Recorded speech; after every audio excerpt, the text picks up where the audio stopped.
All right. Welcome, everybody, to the Friends of the Cabildo member lecture series. Um, I hope you've taken advantage of these. These lectures are free for always for members of the Friends of the Cabildo. And if you're here and you purchase a ticket, we look forward to seeing you at another one of our lectures. We have more lectures in November, and we'll be having a lot of America 250 stuff in the spring. So we're beginning the process of putting those all together. So um, let a couple more people in. Um, Tonight, we're going to be talking about Creole heritage and the Creole lineage. And we're going to be welcoming our speaker tonight, John Durel. John is native native Louisianian, and I'm sure has got a lot of information to provide us tonight about Creole legacies and the Creole history in Louisiana.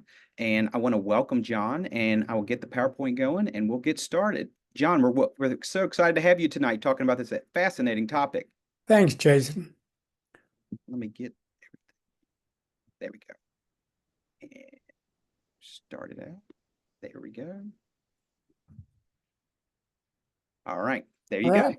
Well, hello, everyone. I'm going to talk tonight about my book was recently released, published by the University of Louisiana at Lafayette Press, came out in June, and I've been talking about it in any number of places over the past 4 or 5 months. Um, I'm going to essentially walk us through and describe the main storyline in the book and give examples. And then I will leave enough time at the end for us to get any questions from you. Slide, Jason.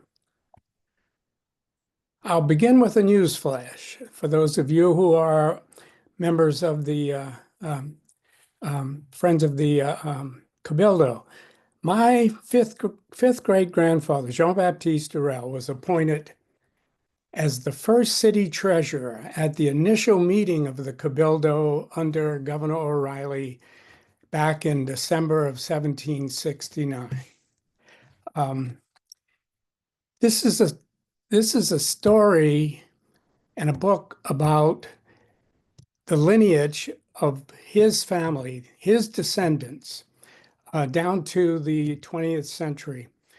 Um, But I'm hoping that it's not just about, if you're not named Durel, I hope you can still be interested in it. I've had a lot of positive comments because the story is typical of Louisiana Creole culture. He was 42 years old when he got this appointment. He had been in New Orleans for about 15 years. He and his wife, Cecile Lebrun, had just gotten married in Bordeaux. When they decided to leave and try and to make it in New Orleans, they arrived in the 1750s. Um, and he was a smart guy. In Bordeaux, he was a master tapissier, which was an upholsterer, somebody who upholstered furniture. He was a master at that. When he arrived in New Orleans, he very quickly styled himself as a cloth merchant. So just in the process of moving, he changed his category. He went from the artisan class into the merchant class. Um, but he did other things to gain notice. Because when he arrived, he knew nobody, as far as I know. I haven't been able to kind of connect him to any person who was in New Orleans prior. Um, but he joined the church vestry and made his way up to being the head warden of St. Louis Church at the time. He also got himself appointed to the Almshouse Board for serving as secretary first and then as treasurer. And these kinds of moves brought him to the attention of the leadership in the colony. And he had demonstrated his competence and his reliability and ability to get things done. So it's not surprising that when the Spanish took over and Governor O'Reilly created the Cabildo, the people appointed to the Cabildo from the elite class thought of Jean-Baptiste as a competent person to become the first city treasurer. Slide, please. So the book is about his descendants. He and Cecile had 10 children, 7 survived, hence there were 7 lines of descent. The book focuses on 4 of those lines and has stories from 8 generations. I'm 8th generation, so my story is in the final chapter. Slide, please. But the important thing is that the subtitle of the book, The Divided Lineage of a Louisiana Creole Family. I'm looking at descendants, both black and white. The cover photo, the man above, although he could be mistaken for white, was actually a free man of color. He was a great-grandson of the founders. And then the woman below, Clara Abbott de Jean, a white woman, a great-granddaughter of the founders. So they're members of the 4th generation. And by then, it's becoming evident that there are 2 lines of descent, out 2 lineages out of the Durel couple. And past genealogists, past family historians, the whole side of the family that were people of color would have been ignored or denied. And we'll talk about that because that denial is part of the stories, one of the stories, 2 of the stories that I present in the book. All told, there are about 20 stories in the book, again, following these 4 lines of descent and each generation. Slide. So the first story I want to talk about is Rose Durel and her descendants. Rose was the eldest child, and in the 18th century, marriage was not as it is today, as it was in the later 19th century. It wasn't 2 young people falling in love and getting married. It was an arrangement by parents. Now, it's not to say that the young people didn't have a say. Generally, what would happen is parents, as their children grew to age, would start conversations and start thinking about who might be an appropriate partner. And they were looking for somebody in a family that was of their class, and maybe even a little wealthier, so that they could ensure the purpose of marriage was to ensure the descendancy of the family, but also in a way that maintained its status, because status was so important in a hierarchical society, stratified society. So Rose, who was the eldest child, born in 1754, married Michel Fortier, who was the eldest son of Michel Fortier Sr. The Fortiers had been in New Orleans for a generation earlier than the Durels. But because Jean-Baptiste was rising in, the father was rising in, his network was working and he was becoming recognized, he was able to make an arrangement with Michel Fortier Sr. The children probably had a period of courtship just to make sure that they were compatible, because everybody was interested in making sure that the marriage succeeded.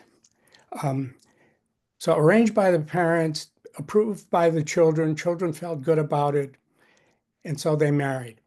Another important thing to see here is that the Durrells had an advantage. There were a lot more white men than white women in New Orleans in the 18th century. And the Durrells had 4 daughters. And a common strategy was to pick one of the daughters, usually the eldest in this case, as in this case, and provide her with a huge dowry, as big as possible. And so she could attract the wealthiest possible man. So when Michel Fortier and Rose Durel married, they got off to a very good start. They were very wealthy. She brought to the marriage the equivalent of 40% of their combined wealth. And they had a house in the city, as well as a plantation up the river. And their children continued as the wealthiest line of all the descendants of the Durels. And being a plantation owner and living in the city, they had 30 individuals that they enslaved to run the plantation and 20 in the city. Now, this is in when they married in the 1870s. By the 1890s, when sugar really took off as an export, the number of individuals on the plantation swelled to about 85 from the 30 that was adequate in the 1870s. Slide. Their eldest son was Jean-Michel Fortier. He had been sent to Paris to get an education. He was returned in the 1790s, a refined young man, very eligible bachelor, educated, good looking, had a lot of money. But he didn't choose to marry a white woman. He chose a free woman of color. Now, the imbalance of white men to white women still existed, but he was so eligible, he could have married a white woman had he preferred. He chose not to. He chose a woman of color. He had a brother and a sister who had survived long enough to marry, and both of them married into planter families upriver in St. Charles Parish. He chose to stay in the city and to marry Henriette, not marry, of course. They could not legally marry, but they could live together and have children. He was a prominent man. They lived together until he died in 1836, and they had 10 children between 1806 and 1827. None of those children is mentioned in the Fortier family genealogy. He's just listed it as a bachelor. Again, earlier, the free people of color in your line of descent were ignored, denied, overlooked, what have you. It's only today that we're able to comfortably acknowledge our mixed race relatives in our ancestry. That was not the case, though, when Jean-Michel Fortier and Henriette Milan lived. His brother, who was white, married a white woman, had white children. His brother's children and his mixed race children grew up together. They played together. The two men were business partners. There's evidence that the white children had dinner with the mixed race family. There was no sanction among Creoles for such relationships. Even though it could not be legal marriage, there was no sanction against having a white man, and a woman of color have a life relationship. That would come later, and that's part of the book. So Jean-Michel and Henriette, a wealthy man and his partner, lived together until he died. Next slide. They had 10 children. Here is Gustave Fortier, a free man of color. He was the youngest son. He could not inherit his father's wealth because the marriage was not legal. Instead, Gustave's cousins, white cousins, and his white uncle received his father's property. However, his mother, Henriette, had money of her own and property of her own, so that when she died, he did inherit property, and he set himself up as a shoemaker. He lived into the 1860s, and his story is told both within the story of his parents, but also in the story of his daughter, because his daughter, who of course could not inherit from her grandfather, but could inherit from her father, had to fight for her inheritance. And it's a court case that ended up before the Louisiana Supreme Court in the 1890s. And her story, fighting for her inheritance, is in chapter 5 of the book. Next. So another example of a lifelong relationship. Jean-Baptiste Durel II, he's in the top row in the middle. He is the son of the founders. Prior to marrying Clarice Andry, a white woman who appears on the right side in the first row, he had a relationship with a mestiza woman, an Indian woman named Suzanne Santilli. Suzanne was enslaved to a man named Santilli. She gained her freedom when the Spanish came and allowed enslaved.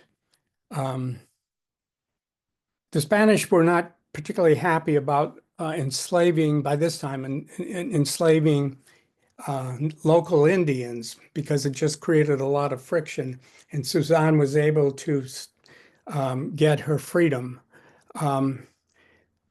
So Jean-Baptiste Durel II and Suzanne had 3 children. Here I've highlighted Amy Durel, who lived the longest. Just after Amy's younger sister, who was Felicity, was born, Jean-Baptiste Durel married Clarice Andry. That was about 1785. He and Clarice had 12 children, 3 died, so they had a large family. 2 of the children was Victoire Durel, who is in the center of the second row, and her older brother, Jean-Florent Durel, who is in the right of the second row. Victoire maintained a lifelong relationship with her half-sister, Amy. She also had a lifelong relationship with her brother, Jean-Florent, whom had a life partnership with Idalise Menade, a free woman of color. So here we have a family and a person, Victoire, who maintains relationships throughout her life, visits, knows them, knows their children, and so forth, across both a color line that is American Indian and a color line that is a woman of African descent. And then Clara, the daughter, is daughter of Victoire. Victoire dies, and this was a remarkable discovery for me. When I was studying the mestizo children, and when I looked at the will of Amy, Amy was born in the 1780s. She lived into the 1860s. And when she died, the mestizo children were poor, they were artisan class. They didn't have great wealth. All the white children were in the merchant class. The mestizo children were in the artisan class. Amy left when she died on her deathbed, reading her, dictating her will to her executor, who happened to be Clara Abbot, Victoire's son. Dictating it, she left to Clara 3 silver spoons, the only silver she had. And then some years later, when Jean Florent died, 1878, he left Clara property in New Orleans. So it's clear that this relationship across color lines was open and continuous. That was a surprise to me. I didn't expect to find this kind of openness among Creoles of their relatives who are across the color line. That all took place before the Civil War, and then the Civil War changes everything.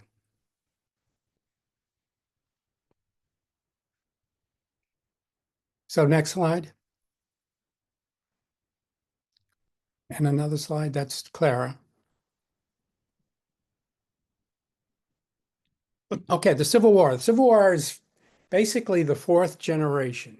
It's the same generation that Gustav and Clara were a part of. I start the chapter on the Civil War with two second cousins.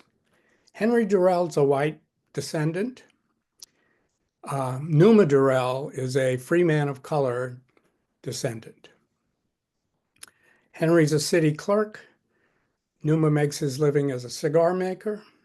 Common uh, a common skill for people of color.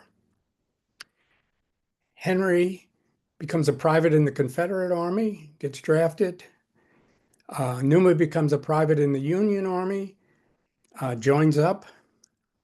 Henry is active in the Democratic Party after the war.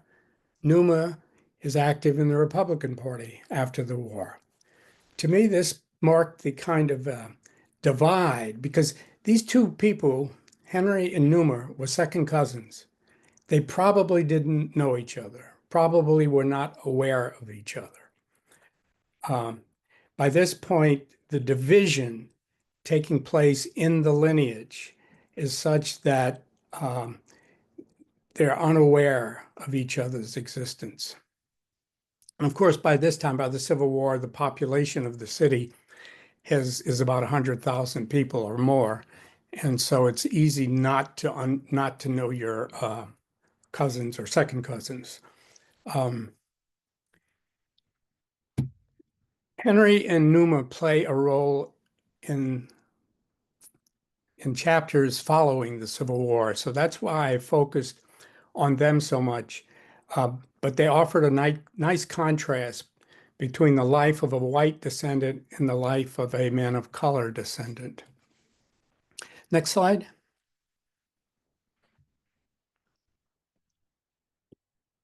Another person in chapter 4, in the Civil War chapter, was Forrester Durel. And Forrester introduces, through the family, the division among Creoles between white and black. Forrester was fourth generation, served as a Confederate medical doctor during the war. After the war, though, he set up practice again. He was demoralized because of the Confederacy loss, and he got impatient with the politics. And so he joined the fray, but not as as Henry had done in after the war. He got involved with the Democratic Party and showed up at rallies and so forth. Forrester chose to publish a newspaper, Le Carillon, that translates the alarm bell. And he famously said, and this is often quoted in histories of New Orleans, he said, "The time has come to choose whether you're black or white." And he published his newspaper in French, so he was clearly writing to the Creoles of New Orleans. There are two races here, one superior, the other inferior. Their separation is absolutely necessary. This is one of the first published voices calling for separation publicly of the races. Until that time, we had a lot of stuff going on, a lot of sentiment for this among the Anglo-born Louisianians, people of New Orleans, the non-Creoles. But as long as the Creoles had some say, it was accepted that yes, they can have these relationships between black and white. It was in the 1840s and 50s as the number of American-born New Orleans citizens increased and became a majority, and the Creoles became a minority, that you start to get these calls for segregation, calls for separation. What's significant here is that Forrester is now calling upon his fellow Creoles to join in the movement towards separation.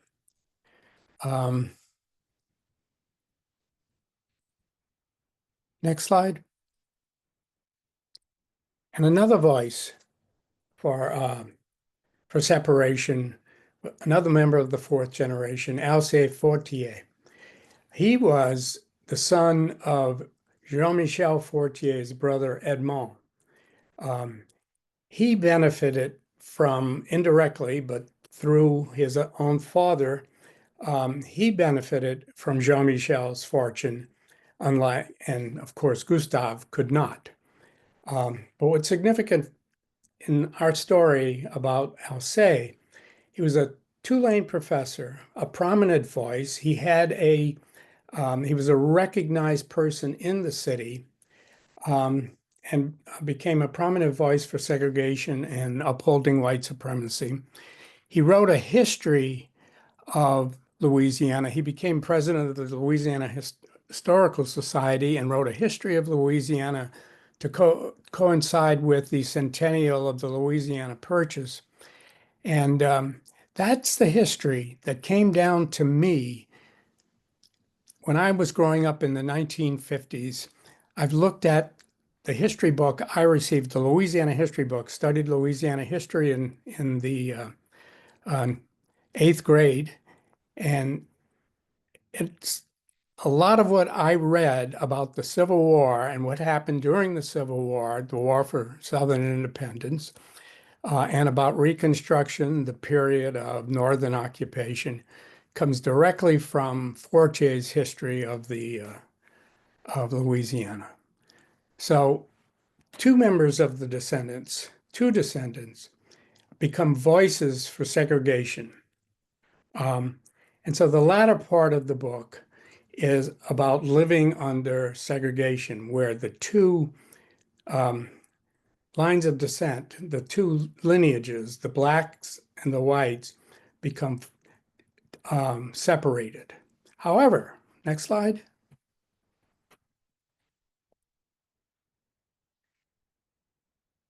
By pure coincidence, Edward Durel, who was the youngest son of the Union soldier, Union private, Numa Durel, lived in 1917 at 2250 North Johnson Street with his family. Just a block away, the grandson of Henry Durel, the private in the Confederate Army, Walter Durel lived just a block away in 1917. So, in spite of the fact that they didn't know each other, they were both named Durel, and I know through my research how they descended from the founders. They did not. But I couldn't pass up the opportunity of contrasting these two families. And it became personal because Walter happened to be my grandfather. So I had two men, one black, one white, both named Durel, living within eyesight of each other, and I contrasted their lives. The black family were Creole, and they spoke French at home. The white family, Walter's father was Creole, hence he inherited the Creole last name. But like many, by the 1880s, Walter's father, John Urson Durel, married a Irish American. The Irish had started to arrive in the 1840s. By the 1880s, there's some significant intermarriage between Irish and French. So instead of speaking French at home, Walter spoke English at home. Edward made his living as a cooper. Coopering was a dying trade as into the 20th century, as steel drums started to replace coopering, and also because the New Orleans overseas trade started to decline um, because it couldn't compete with the East Coast trade. Um, Walter, on the other hand, started out as a bookkeeper in the lumber industry, was a growing industry.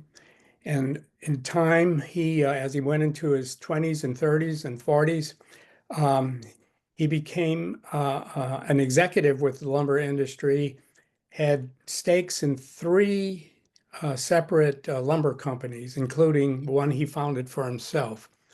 Um, so the fact that they lived in the same neighborhood on the same street in 1917 was pure coincidence.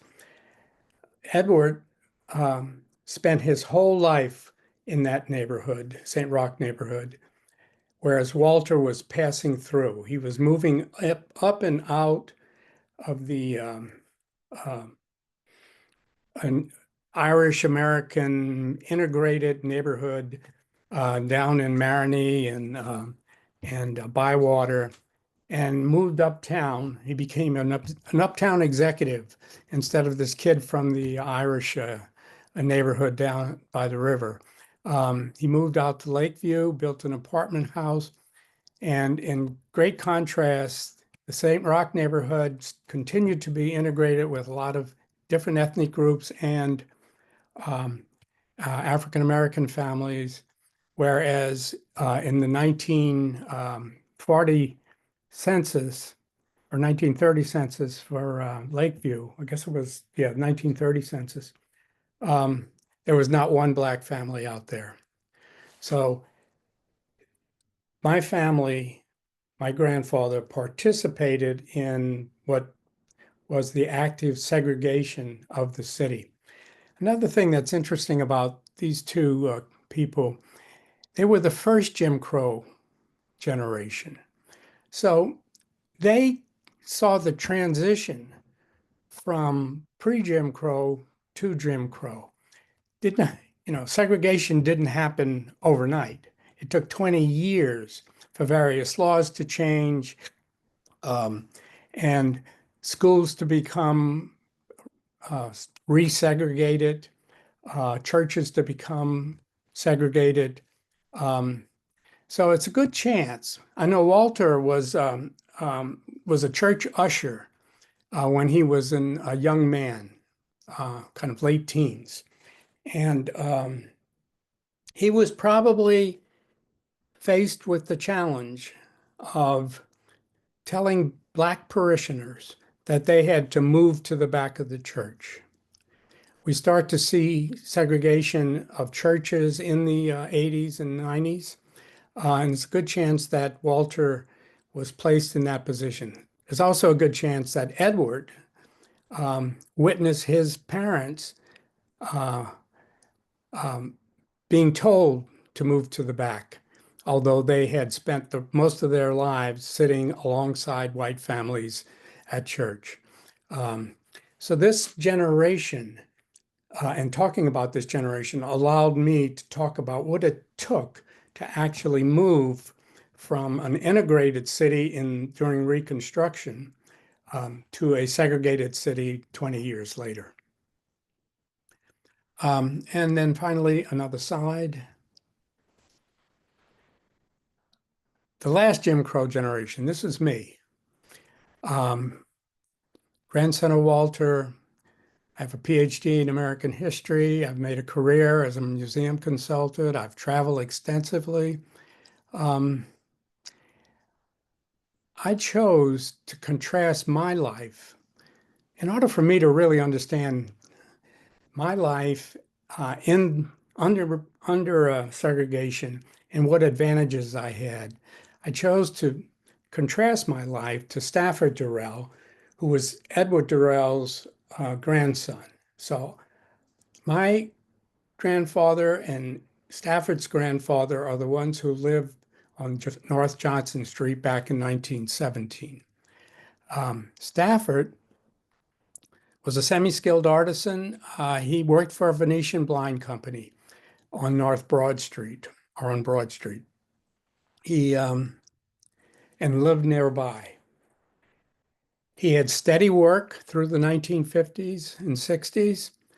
He worked for them for his entire life, his entire work life.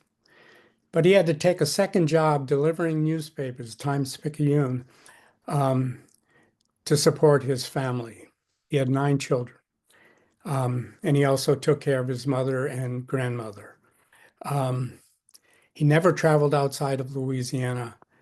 I've been many places, many times.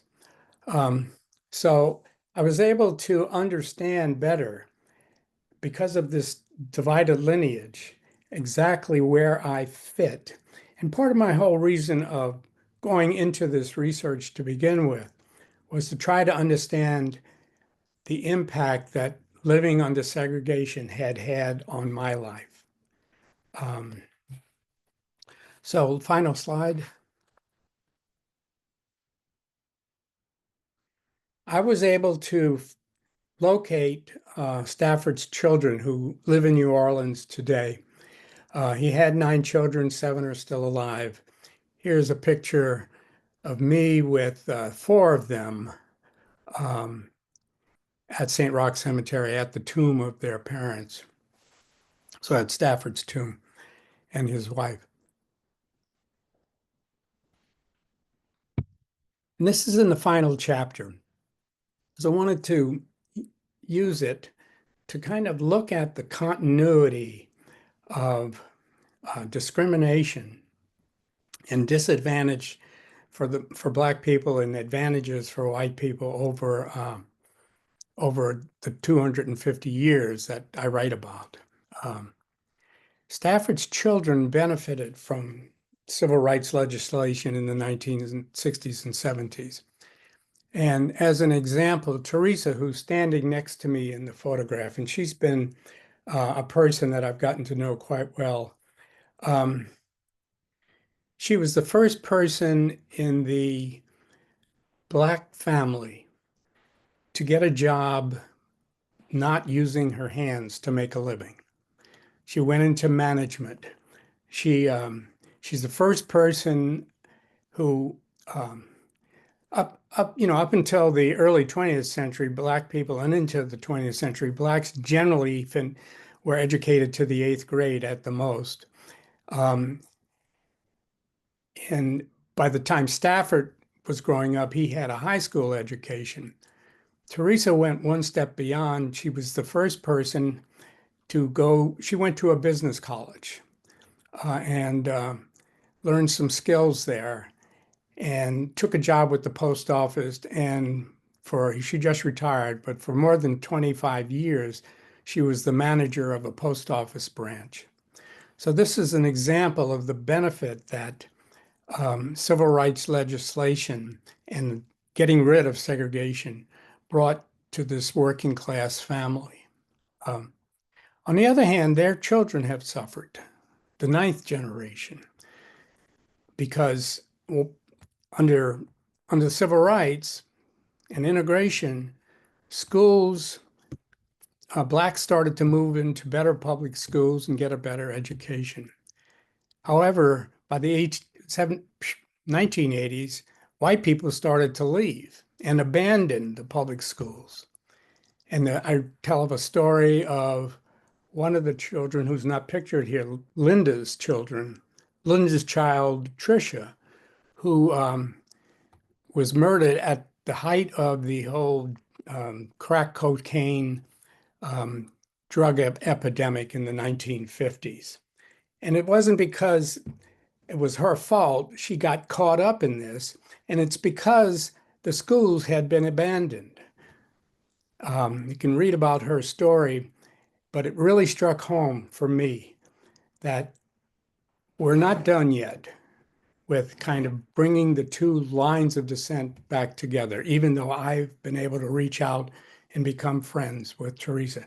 And Teresa, incidentally, lost her son just about 6 years ago, 2019, um, um, to a, um, uh, a to a gun. So I'm going to leave it there. I'm welcome your questions. I hope you read the book. I hope you find it useful, especially if in your work, if you are a docent at the museum.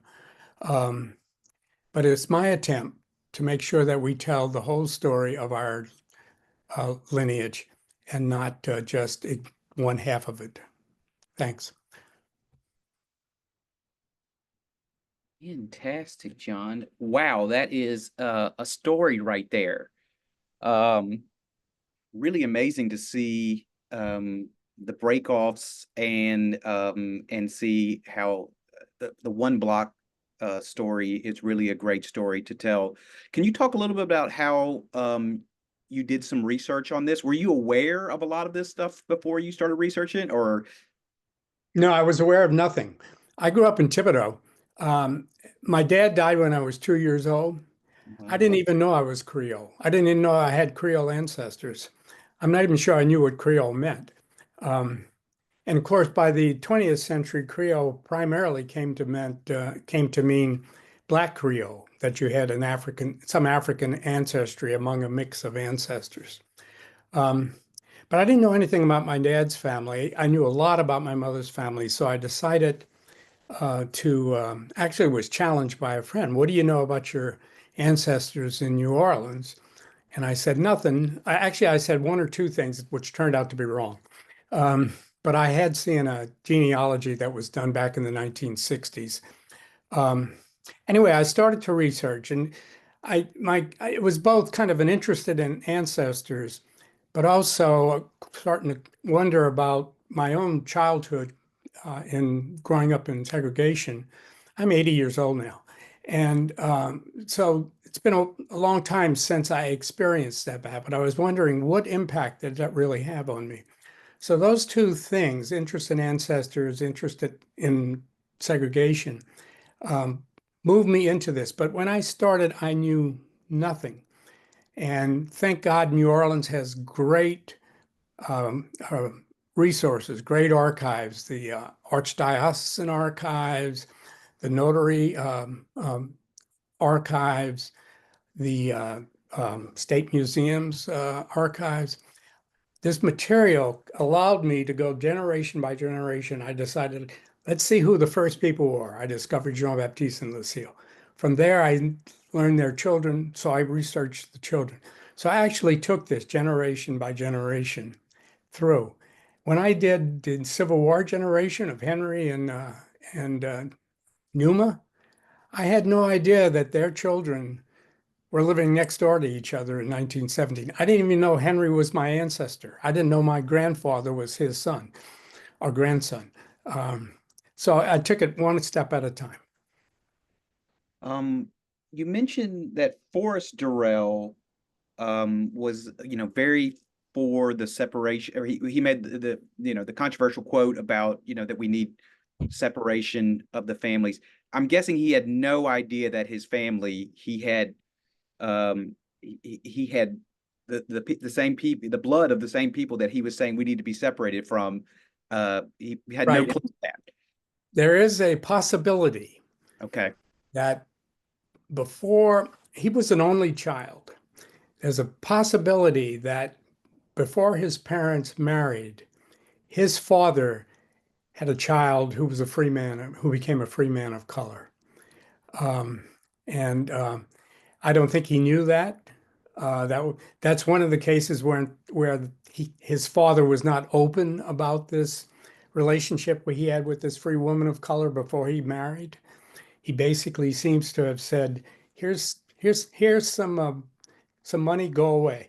And but yeah, I think by the Civil War, it was people were frustrated with the violence after the war during Reconstruction. And there were various efforts to kind of bring people together and create they wanted to elect a government that represented both and said, let's solve the problems of our economy and corruption and come together rather than this division and violence that we were experiencing. But that never worked, and Forrester got frustrated by all of that. And he says, no, let's stop trying to compromise. It's time to choose. You're either going to be part of the white party, which was the Democrat Party, or you're going to be part of the black party, which is Republican. Um, he was speaking in political terms, but he also says you've got to recognize there are two races and one's inferior. So make your choice.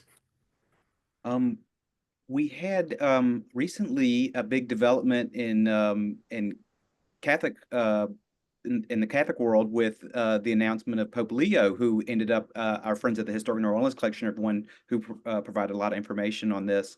What was your after you were obviously either had finished the book or were finishing up the book at that time. What was your thoughts when you heard something like that? Well, I thought it might help sell the book.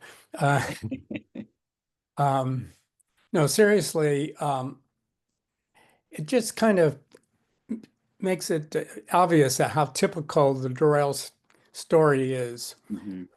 in Creole, Louisiana.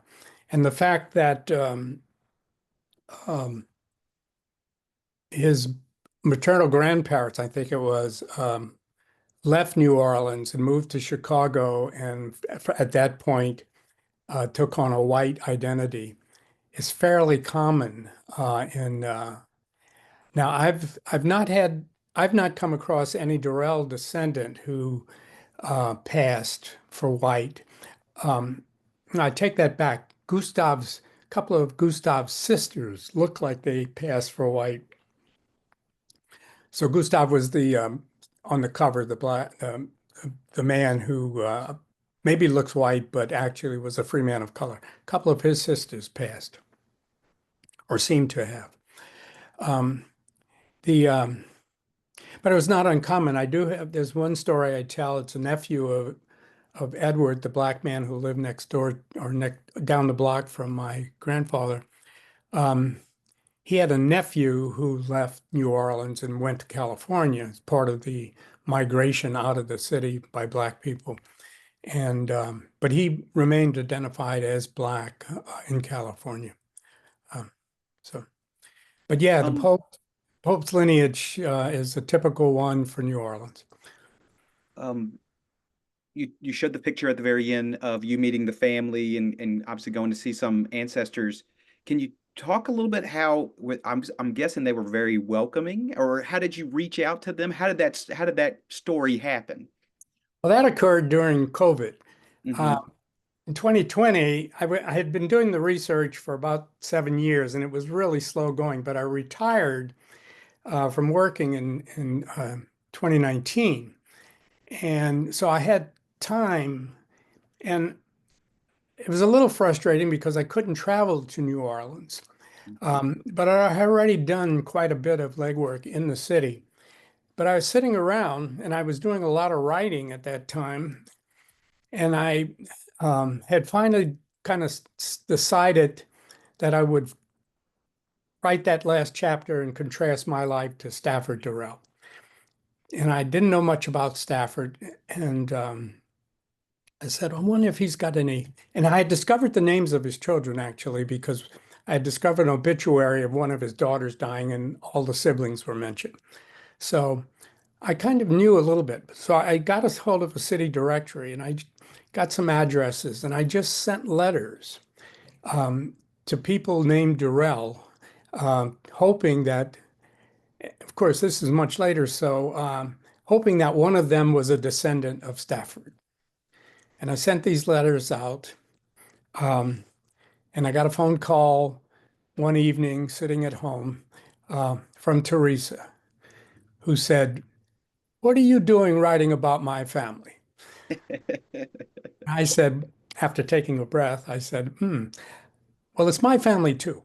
And she was very open. It's very interesting. They are a working class family. Um, and they were not, well, they were aware that they were Creole because they were told they were Creole. And it plays out with in the picture, you can see different colors. I mean, they're all different shades of between, some look white, some look black. Um, So they were aware, but not particularly interested. They certainly don't identify. It's not part of their identity that I'm a Creole. They're working class Black people. And so I think they weren't so interested in what I was doing. They were just proud of the fact that their father would appear in a published book. And so we had lots of conversations, and that's how I kind of got an understanding of his life. And Teresa's been very excited, the most excited of all of them, um, when I launched the book in June, making some presentations in New Orleans. She wanted to be at every one of them.